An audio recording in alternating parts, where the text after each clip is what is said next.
She thought the divorce had taken everything. What he forgot, and what she never knew existed, would change her life forever.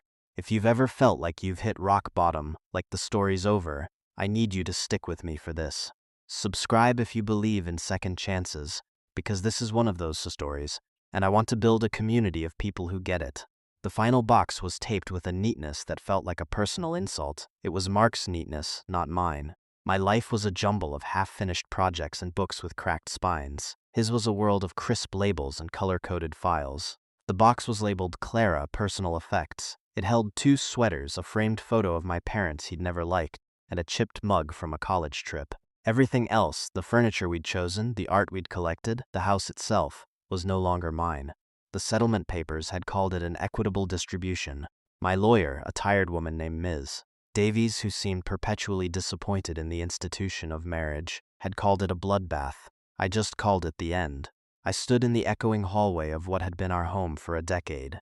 The movers had been efficient, their politeness a thin veneer over their hurry to be done with the quiet misery of the place.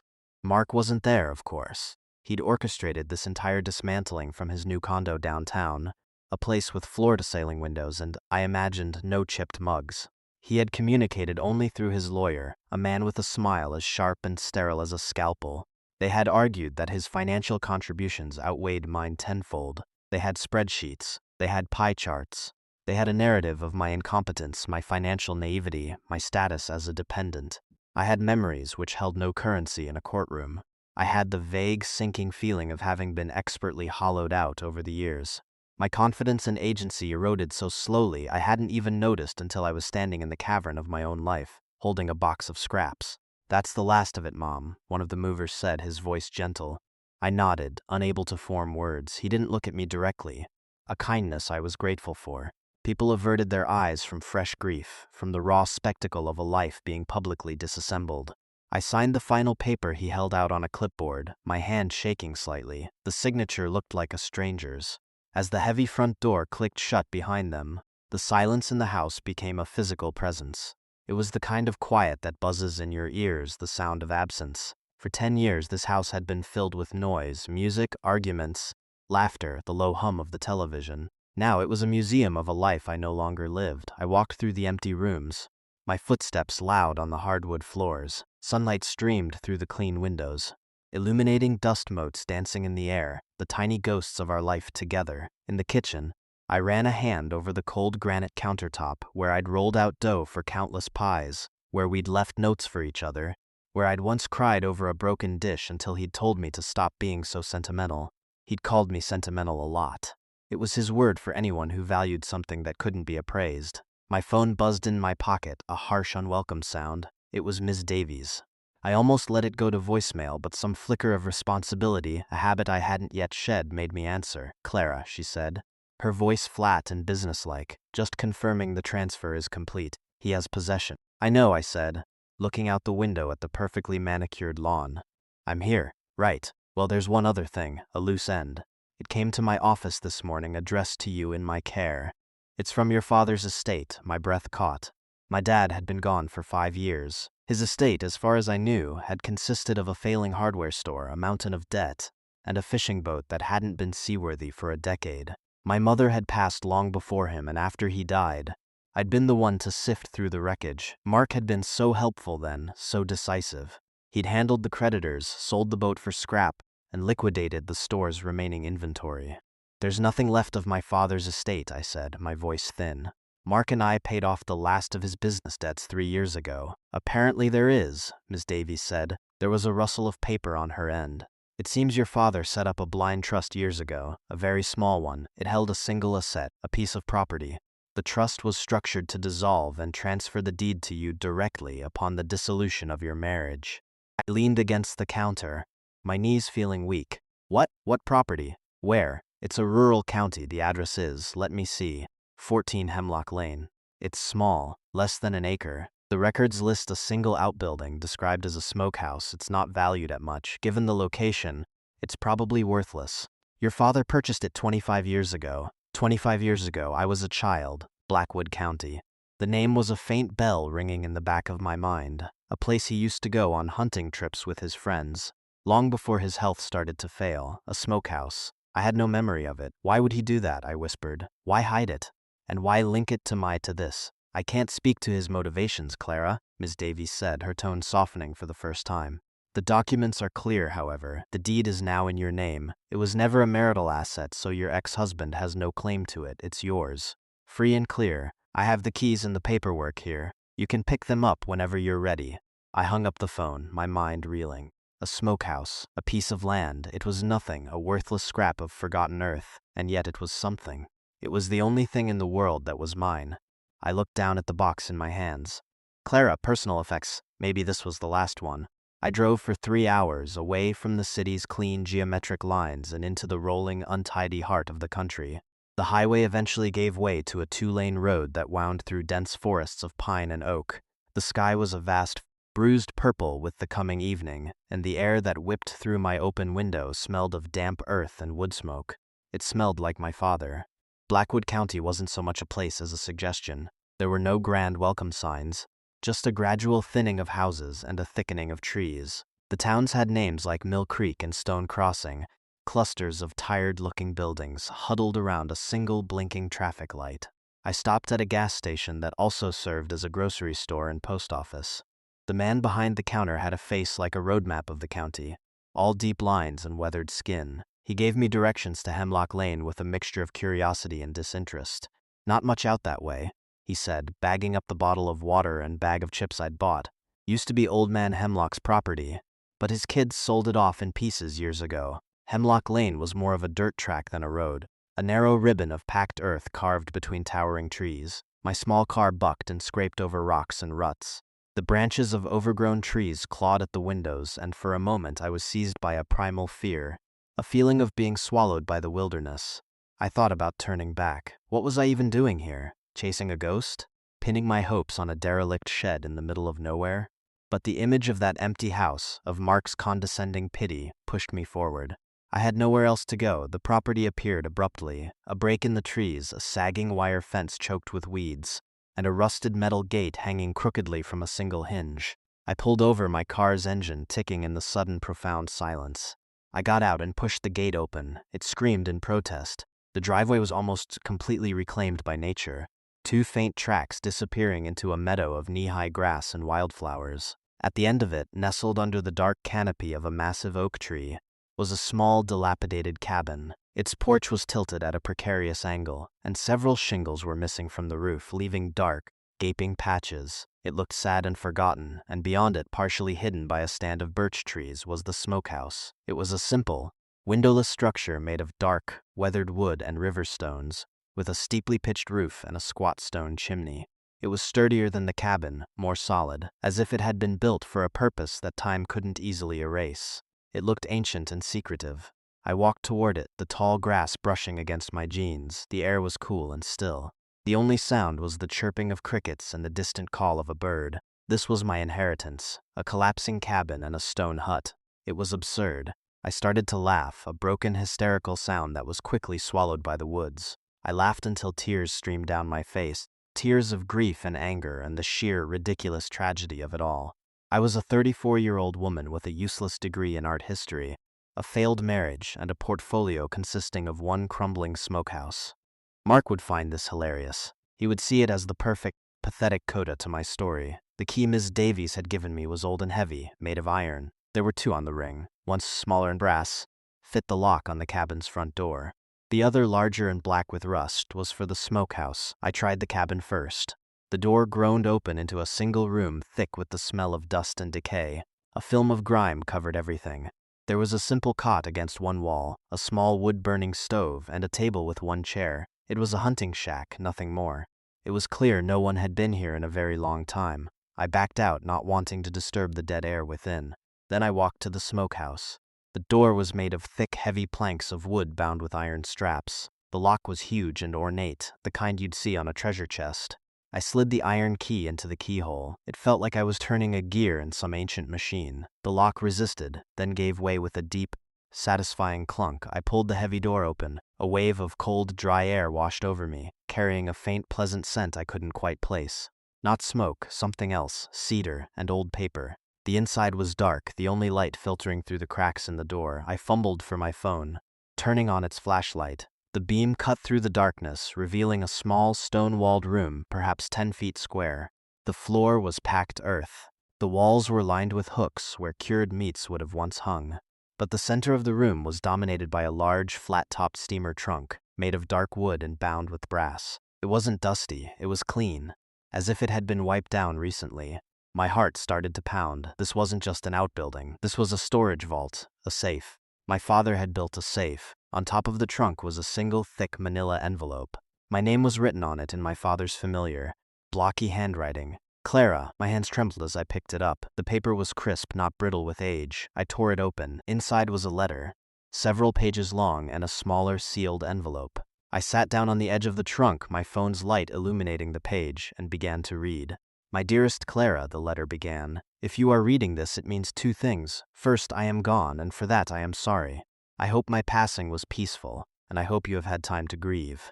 Second, it means your marriage to Mark is over, and for that, my girl, I am not sorry at all. I had to stop and take a breath. My father had never said a word against Mark. He had been polite, reserved, even friendly in his own quiet way. He'd shaken Mark's hand at our wedding, smiled for the pictures, and given him a ridiculously expensive bottle of scotch as a welcome to the family gift. To read these words now felt like a betrayal and a relief all at once. I am not a man who interferes, the letter continued. I was raised to believe you let people make their own choices, their own mistakes. And I saw from the very beginning that Mark was your mistake. I saw the way he looked at you, not with love, but with a kind of appraisal, like you were a new acquisition he was proud of, something to be polished and displayed. I saw how he subtly corrected you in front of others, how he dismissed your passions as hobbies, how he managed your life until you started to believe you were incapable of managing it yourself. He was a thief of a different sort, Clara. He didn't just want your money, he wanted your light. I saw him stealing it, bit by bit, and it was the hardest thing in the world to stand by and watch. Tears welled in my eyes, blurring the words he had seen. He had seen it all and said nothing. I felt a surge of anger, quickly followed by a wave of understanding. What could he have said? I wouldn't have listened. I was in love. I was convinced of my own brilliant judgment. So I did the only thing I could think of, he wrote. I made a plan, a lifeboat. This place, this little scrap of land, is your lifeboat. I bought it the year after your mother died. I was lost then, adrift in my own grief, and I knew that one day you might feel the same. I needed to build you a harbor. The hardware store was already failing. The debts were piling up. I knew there would be nothing left for you when I was gone, and I couldn't bear that thought. So I started squirreling things away. Every time I had a little extra cash from a side job, every time I sold a piece of old equipment the bank didn't know about, I put it aside. Not much, but something. It's in the trunk. But this place, this land is the real gift. Mark is a man who deals in assessed values and market rates. He would never see the point of a forgotten acre in the woods with no mineral rights and a crumbling shack. He deals in spreadsheets, not soil. That's why I knew he'd never find it. His greed has a very narrow focus. I had my lawyer, old Mr. Abernathy, a man who understood the value of a well-kept secret, draw up the trust. The terms were specific. The deed would only pass to you if you were no longer married to that man. It was my way of betting on you, Clara, betting on your strength. I knew that someday the woman I raised, the fierce, independent girl who wasn't afraid of anything, would re-emerge. I knew you'd find your way out, and I wanted there to be a place for you to land when you did. I was sobbing now, deep, shuddering breaths that echoed in the small stone room. The grief for my father, which I thought had softened into a dull ache, was suddenly sharp and new again. It was a grief mixed with a profound, overwhelming gratitude. He hadn't abandoned me to my fate. He had been standing by in secret building a refuge. The letter went on, explaining the practicalities. There was a small generator in the cabin. The well pump was old but reliable. He'd paid the property taxes in advance for a decade. He told me about the trunk and what I would find inside. He ended the letter with a final, heart-wrenching paragraph. This isn't just a place, Clara. It's a choice. You can sell it. Take the money, what little there is, and start over somewhere new. No one would blame you, or you can stay. You can put your hands in this dirt and build something that is yours and yours alone. Something no one can appraise or take away from you. Your mother and I, we never had much, but we had that. We had a life we built with our own 2 hands. That is the only real wealth. Whatever you choose, know that I am proud of you. Know that I always was. Love, Dad. I folded the letter, my hands shaking so badly I could barely manage it. I looked at the trunk. It was my father's last gift, his final act of faith in me. I placed my hand on the cool brass latch. It wasn't locked. I lifted the heavy lid. The smell of cedar and money filled the small space. The trunk was filled with cash, neat, tight bundles of it wrapped in paper bands, mostly 20s and 50s, some hundreds. It wasn't a king's ransom, but it was more money than I had ever seen in one place. Tucked in among the bundles were more envelopes. One was labeled cabin repairs, another taxes, a third simply for you, and at the very bottom, beneath all the money, was a large, sealed leather portfolio. This, I knew, was what he really wanted me to find. I sat there for a long time in the cold, dark smokehouse, the beam of my phone's light illuminating a future I never could have imagined just hours before. The silence of the woods no longer felt menacing. It felt watchful, protective. It felt like home. The first night I slept in my car, the cabin felt too much like a tomb, and I couldn't bring myself to disturb the settled dust. I locked the smokehouse door, the solid thud of the bolt echoing with a satisfying finality. I leaned my seat back, the leather cool against my skin, and watched the stars appear through the windshield, brighter and more numerous than I had ever seen them in the city. Sleep didn't come easily. My mind was a chaotic swirl of my father's words, the image of all that cash, and the lingering sting of Mark's betrayal. I kept thinking about what my father had written. He was a thief of a different sort. It was true. Mark hadn't just taken the house and the savings.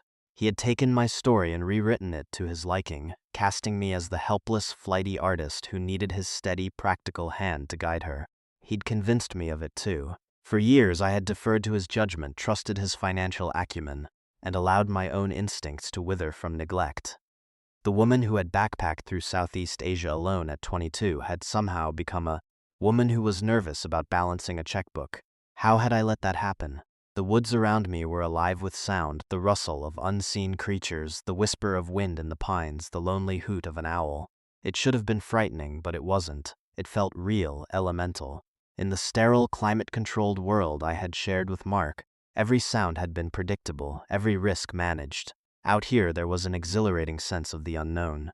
I finally drifted off to a fitful sleep and woke to a world washed in the pale gray light of dawn. A thick mist clung to the ground, shrouding the trees in a soft ethereal blanket. The air was cold and clean. I got out of the car, stretching my stiff limbs. The world felt new, like it had been created just moments before. My first priority was coffee. My second was to face the cabin. I drove back into the nearest town, Stone Crossing, and found a small diner with a buzzing neon sign that said inside. A handful of old men in flannel shirts and work boots sat at the counter, nursing mugs of coffee. The waitress, a woman with a kind, tired face and a name tag that read Brenda, poured me a cup of black coffee without me having to ask. It was hot and strong and perfect.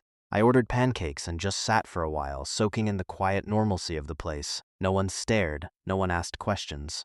I was just another traveler passing through. It was a kind of anonymity that felt like freedom. Have you ever had a moment like that?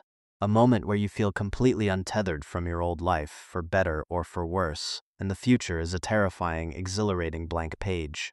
It's a feeling that's both paralyzing and powerful. If you're in a place like that right now, or you've been there, I want you to know that this community right here, the one we're building, is for you.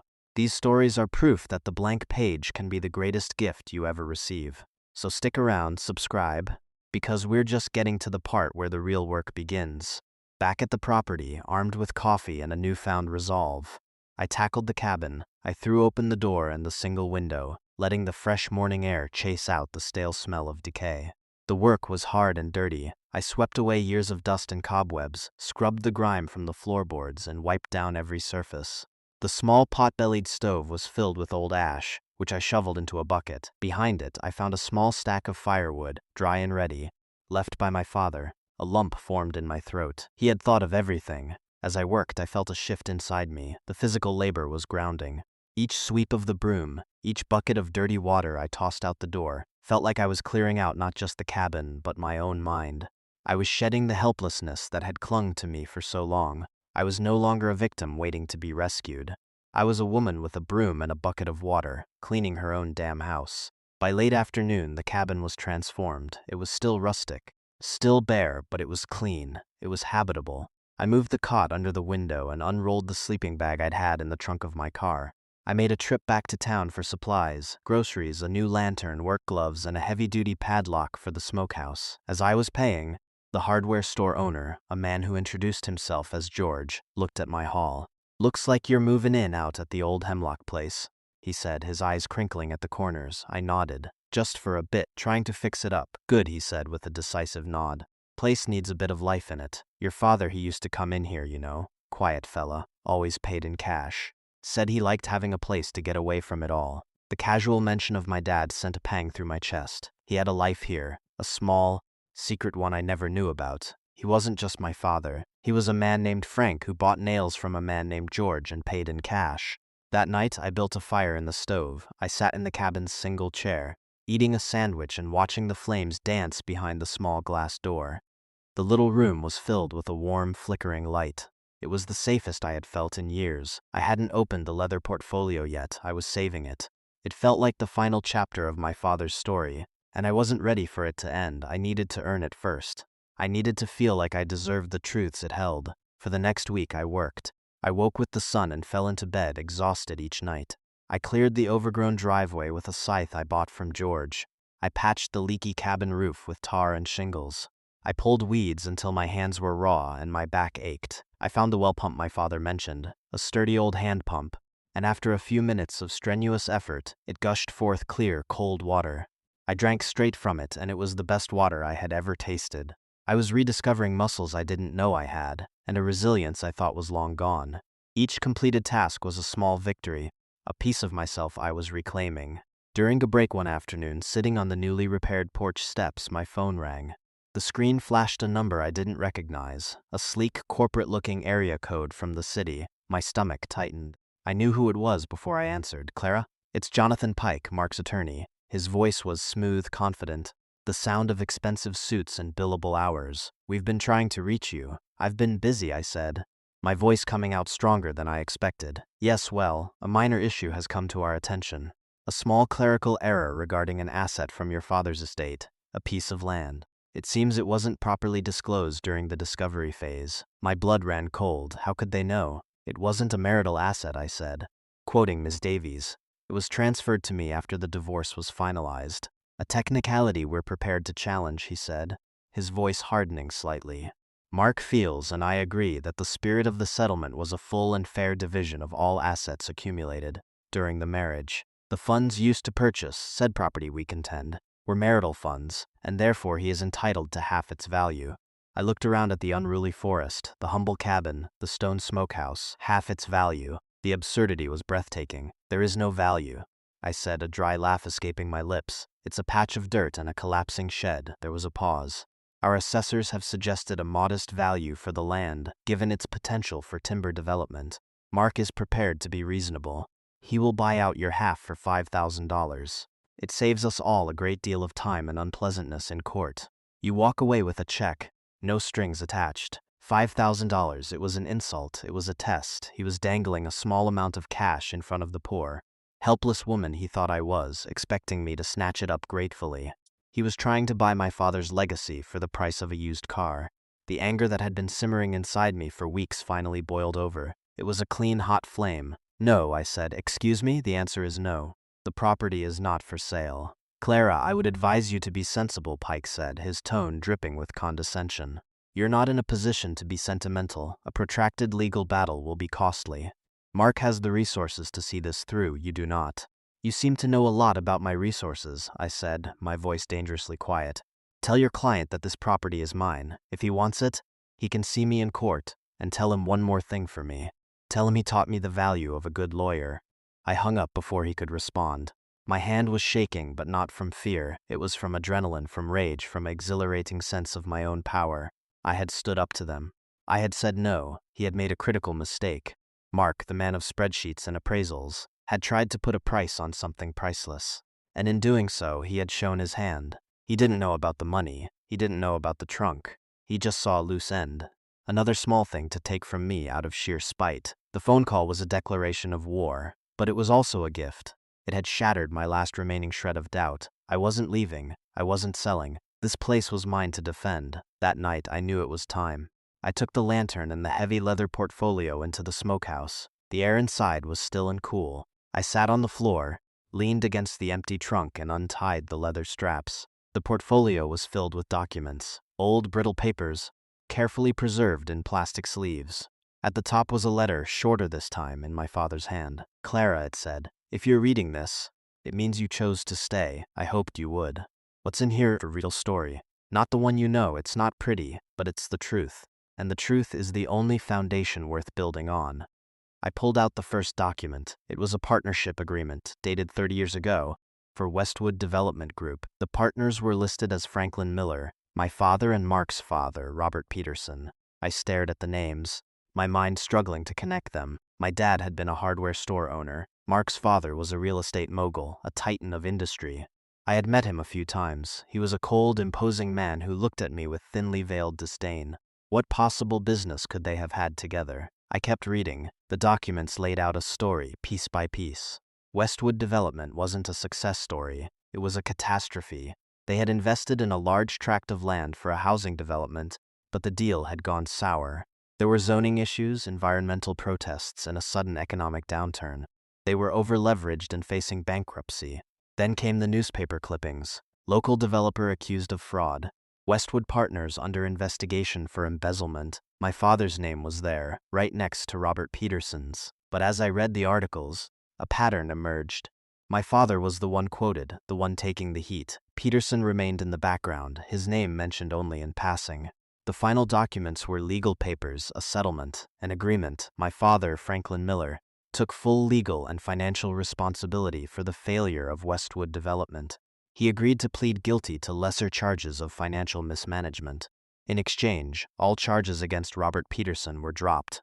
My father was ruined. He lost everything, his savings, his reputation. He was barred from ever holding a director position in a company again. That's when he bought the hardware store. It wasn't a passion project. It was the only thing he could do. He had gone from being a developer, a builder, to a man selling nuts and bolts. And Robert Peterson, he walked away clean. The very next year he founded Pedersen Holdings, the company that would make him a multi-millionaire. He had used my father as a shield. He had sacrificed him to save himself. My hands were numb. My whole life I had believed a story. The story was that my father was a good man but a bad businessman. A kind soul who just wasn't cut out for the cutthroat world of commerce. Mark had reinforced this narrative. He'd often spoken of my father with a sort of affectionate pity. "Your dad was too nice for his own good," he'd say. "He didn't have the killer instinct. It wasn't a lack of killer instinct, it was a sacrifice. But why?" The answer was in the very last document in the portfolio. It wasn't a legal paper, it was a hospital bill, a huge one. It was dated from the same year Westwood collapsed. The patient's name was Sarah Miller, my mother. The bill was for an experimental cancer treatment, a last-ditch effort to save her life. It had cost a fortune my father didn't have, and at the bottom of the bill was a small, handwritten note, "Paid in full, R.P. Robert Peterson." It wasn't a settlement, it was a trade, my father's future for my mother's life. He had sold his name, his reputation, his entire career, for the chance to give my mother a few more months, and Robert Peterson, a man who valued everything in dollars and cents, had bought his silence. I leaned my head back against the cold stone wall of the smokehouse. The papers spread out around me. The air was thick with the ghosts of 30 years of secrets. My father wasn't a failure, he was a hero. He had made an impossible choice, a devastating sacrifice out of love. And the Petersons, both father and son, had built their empire on the ruins of my family. Mark hadn't just married me. He had acquired the daughter of the man his father had destroyed. It was a final cruel act of dominance. Our entire marriage, our entire life together had been a lie, built on a foundation of secrets and betrayal that went back decades. The rage I felt was so pure, so immense, it was almost clarifying. It burned away all the grief and self-pity, leaving behind a core of hard, unyielding steel. I finally understood. This wasn't just about a piece of land. It wasn't just about a divorce. This was about justice. It was about reclaiming a story that had been stolen from my family.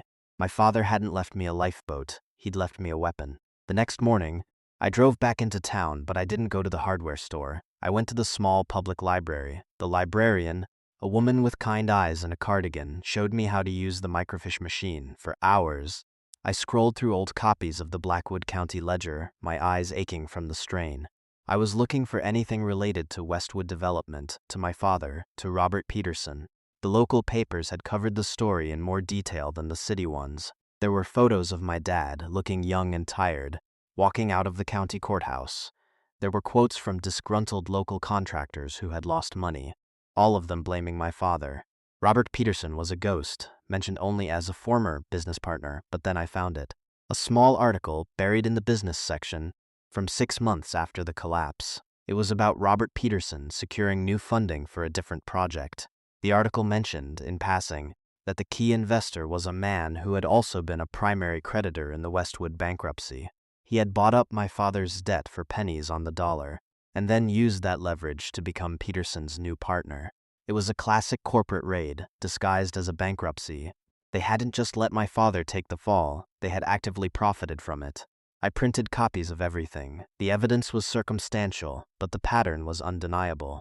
It was the story of a powerful man systematically destroying a weaker one and then picking over the bones. I took the copies to the diner and spread them out in a booth, a fresh cup of coffee at my elbow. Brenda, the waitress, refilled my cup without a word, her expression one of quiet empathy. It was as if she understood I was wrestling with something important. I called Ms. Davies. I explained everything, my voice low and steady as I walked her through the documents, the hospital bill, the newspaper articles. I told her about the phone call from Mark's lawyer. She was silent for a long time after I finished. I could hear the faint sound of her breathing on the other end of the line. "Clara," she said finally, and her voice had lost its usual professional detachment. It was filled with a weary respect. "Your father was a remarkable man." "He was," I said, my throat tight. "The question is, what can we do with this?" "The original fraud case is long past the statute of limitations," she said, her lawyerly brain kicking back into gear. "And proving a conspiracy to defraud between Peterson and his creditors after all this time would be nearly impossible. But that's not our goal. Our goal is to get Mark to back off. And for that, this is a cannon." "What do you mean?" "Mark and his father have spent 30 years building the Peterson Holdings brand. It's built on an image of integrity, of shrewd but fair dealing. This story, if it were to become public, a story about how the family fortune was founded on the deliberate ruin of a partner who was just trying to save his dying wife. That story is devastating. It wouldn't just be a corporate scandal. It would be a human tragedy. The press would have a field day." A slow, cold smile spread across my face. "So we leak it." "We don't have to," Miss Davies said. "We just have to make them think we will. We file a countersuit. We claim intentional infliction of emotional distress. We claim the current legal action is a continuation of a decades-long pattern of predatory behavior by the Peterson family against the Miller family. We subpoena Robert Peterson. We request all documents related to the dissolution of Westwood. We make it very, very public and very, very messy." She paused. "It's a bluff, Clara, but it's a powerful one. They have everything to lose. You've already lost it all. That makes you dangerous."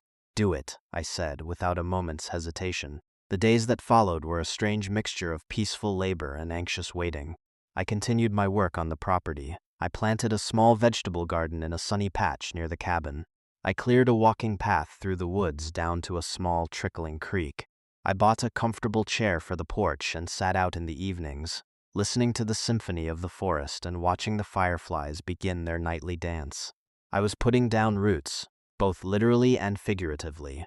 I was building a life here, on this small patch of earth my father had saved for me. Every swing of the hammer, every shovelful of dirt was an act of defiance.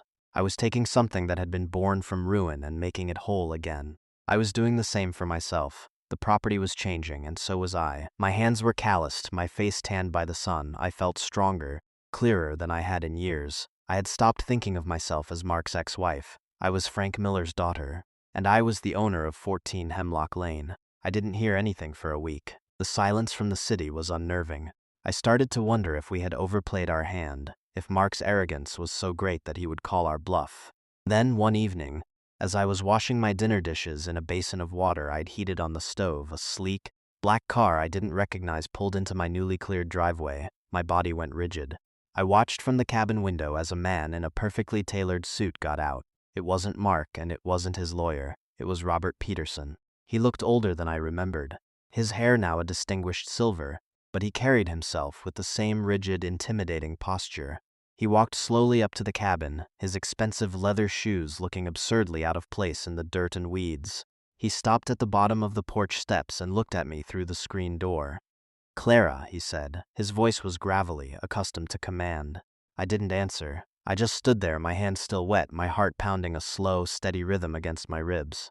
"May I come in?" he asked. "No," I said. The word was quiet but firm. He seemed taken aback, as if he wasn't used to being told no. He stood there for a moment, his jaw tight.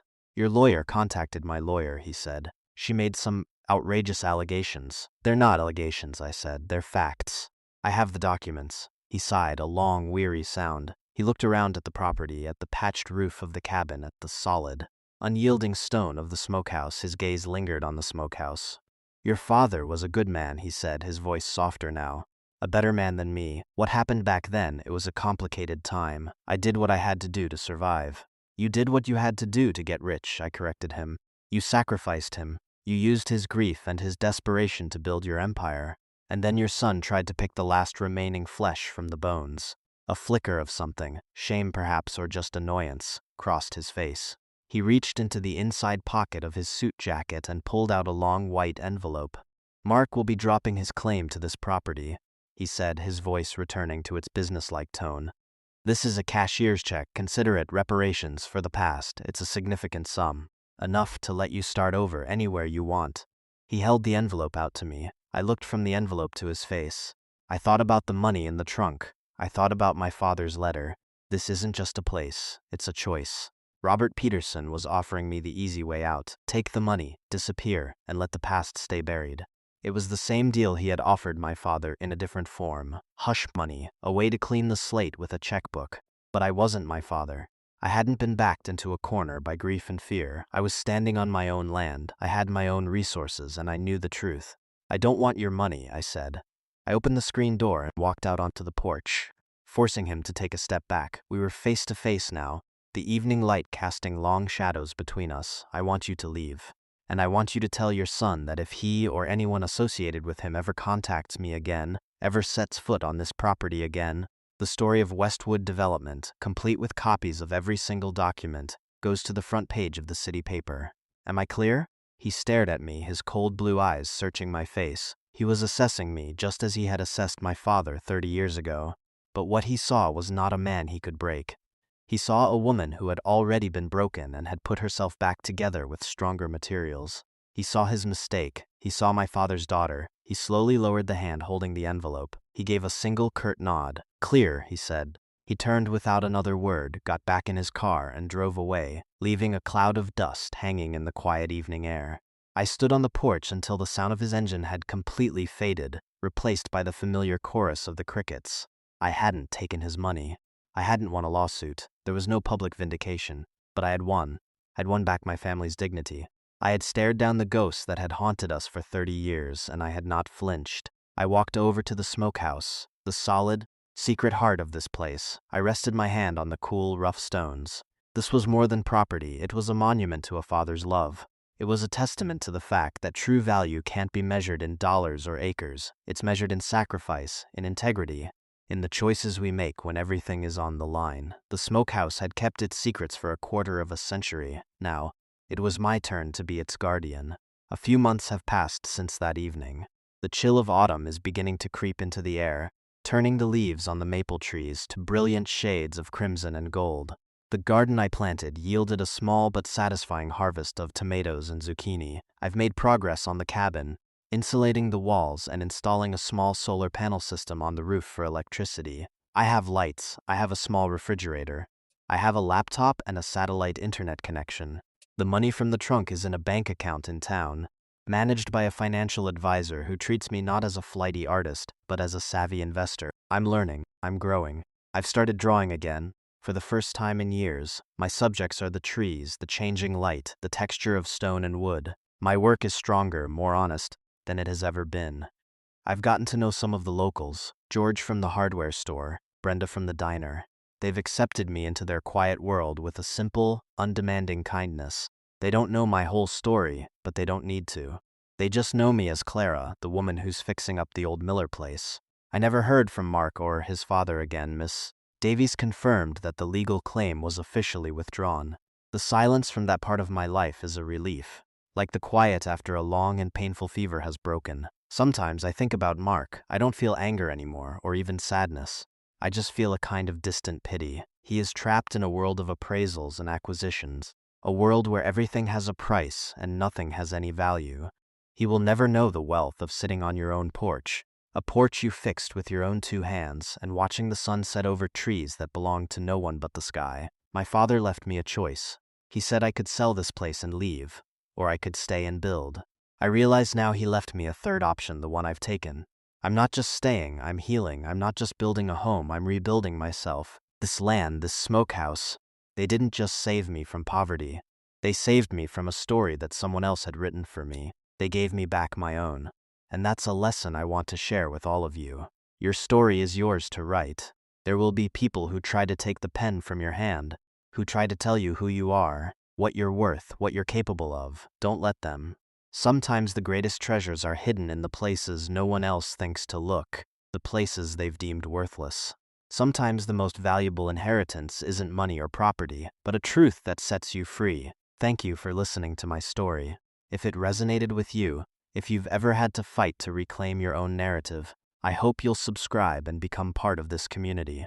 Share your own experiences in the comments below. I read them all. Because every story of resilience, every story of a second chance, is a light in the dark, and we need all the light we can get.